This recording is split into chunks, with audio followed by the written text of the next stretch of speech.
As a kid I wondered why he was such a zombie, and when I got older my father told me what happened to him. I would probably be an emotional husk too. Redditors who lived in secluded towns, what's the darkest thing that has ever happened in your town that everyone knew about but never talked about? Hey viewer, thanks for coming back for another dark storytime with your favorite narrator Andrew the Automaton. Today's story is going to be pretty dark and graphic, so it may be upsetting or disturbing to some audiences. Before we start the video, why not like the video, subscribe, and ring the bell button so that you don't miss any more scary storytimes like this one with me. With that being said, let's get into the stories. Girl in my neighborhood was tied to a tree, raped by multiple boys, and left there overnight, completely naked. Until one of the neighbors found her in the morning. No one talked about it. Nothing was ever done. The cleaner at my old primary school hung himself right in the middle of the hall where all the assemblies and such took place. Needless to say, school was cancelled for a few days. A man committed suicide by shooting himself 3 times in the head. Not everybody knows he was murdered, and the police helped cover it up. Edit. Also, the 3 shots were all over his body. Only one in the head. Recently divorced father went to ex-wife's house, killed her and her new boyfriend, then shot himself, all in front of his kids. Also, another guy kidnapped a girl, killed her, raped her dead body, then chopped her up and dumped the remains. Edit. This is 2 separate people. Somebody owned a pub and killed his wife and bricked her into the wall. She was reported missing. 30 years later they were renovating the pub and found her, but at that point her husband had died. Family up the road from me seemed like nice people, always friendly, owned a business within the area, everyone knew them. But they all seemed kind of off or strange. I don't want to use the term, but it was apparent they were all a variation of slow to a degree. One day news broke that the father had been sexually molesting his 2 daughters, I think 17 and 13, for God knows how long. Guy was never formally convicted due to lack of evidence, so he remains an outsider now to the town. I believe his kids were sent to CPS immediately.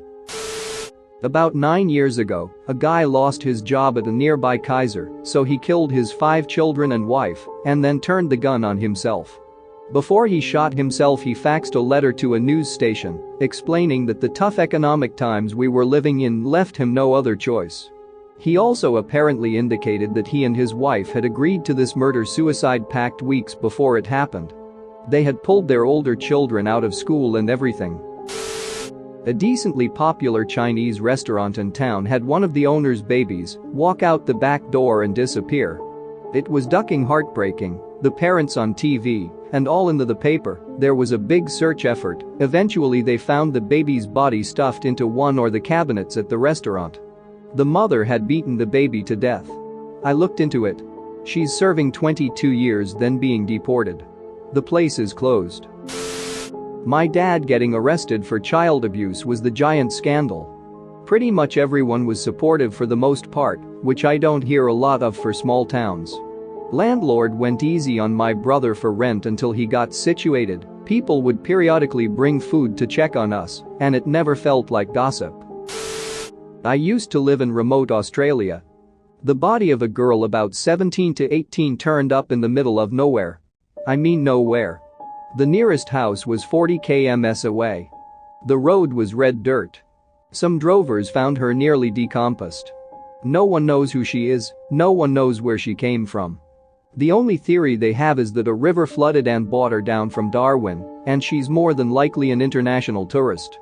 We don't talk about it because there is literally no town and no one in it to talk about it to. A girl at my high school went missing.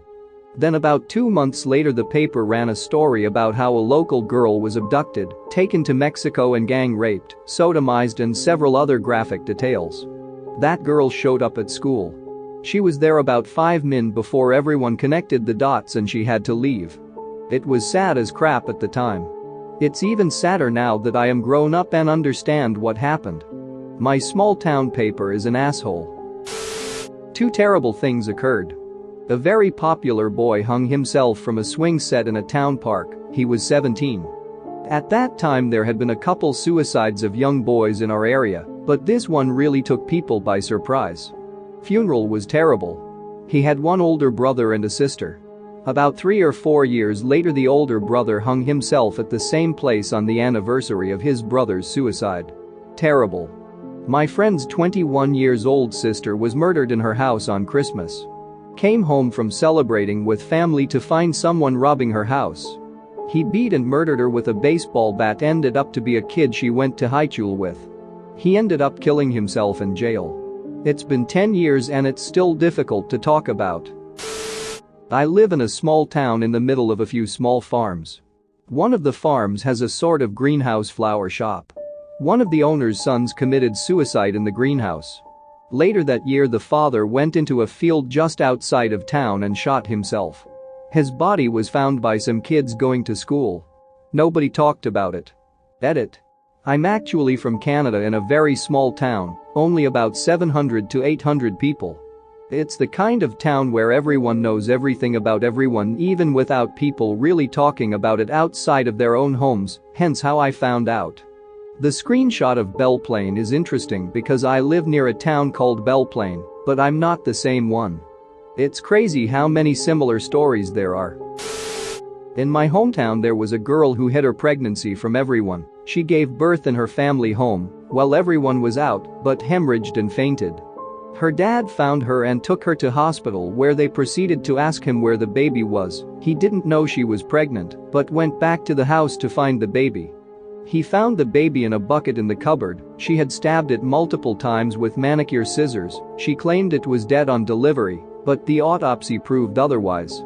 She was arrested and spent a few months in a mental institution before being released back to my hometown. Most depressing story time ever. One of the biggest and most notorious cases to hit my county was when 2 teenage girls were hit and killed by a driver who fled the scene. This post reminded me of this story because one of the girls had parts of the driver's license plate imprinted on the backs of her thighs. That's how hard she was hit.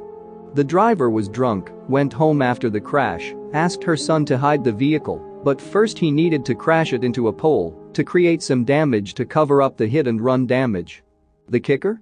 The girl who had the license plate partially imprinted on her thighs was the daughter of the drunk driver. The driver hit her 14-year-old daughter and her best friend and left them to die in the streets. I don't think she knew who the girls were when she hit and ran, but damn. She got 8 years. Also, I live in weed country in Norsel, and we have a lot of locals and non-locals who flock to our remote and rural hills to trim wheat on the black market. We have an epidemic of missing and murdered women, including indigenous women, and most of those murders simply go unsolved. It's pretty terrifying. In my town, a man molested his 4 daughters, as well as forcing them to watch him and their mom having sex. She knew all about it but said nothing. They all had a slight intellectual disability as well, ranging from the lower end of normal to an actual slight disability. Child services had been notified, but since CPS told the family they're visiting beforehand, they always pretended everything was fine and nothing happened. It only got out when the youngest daughter, who was about 5 at the time, was at a friend's house and asked her and her mom if their first time hurt that much as well. I went to school with one of the older girls, and she used to lie a lot and had to cover for her dad a lot as well. When she was about 12, she was out of school for a few days and had some weird cover story, but it later turned she was getting an abortion because her dad got her pregnant. Really ducked up story. Not in my city but in my family. My great-uncle Norm was a Vietnam veteran, and he brought home a sweet Vietnamese wife. They were very happy for some time. He taught her English, and she was very crafty. They had 2 sons that he loved very much. When the sons got older, she became jealous of how much time he spent with them and how much he loved them. She became mean and resentful, spiteful. He started finding old meat and bugs in his lunches, and when he started bringing his own lunches, she would stalk him at work and try to give him lunches she made. She started ripping apart the house for him to come home and clean up and didn't feed her sons, even though she was the housewife. He filed for divorce, and when he left for work, after handing her the papers, she stabbed her sons to death, doused their bodies and herself in rubbing alcohol, and lit herself on fire. He was absolutely devastated. As a kid I wondered why he was such a zombie, and when I got older my father told me what happened to him. I would probably be an emotional husk too. Like and subscribe for more funny, interesting, and scary r/ask Reddit videos.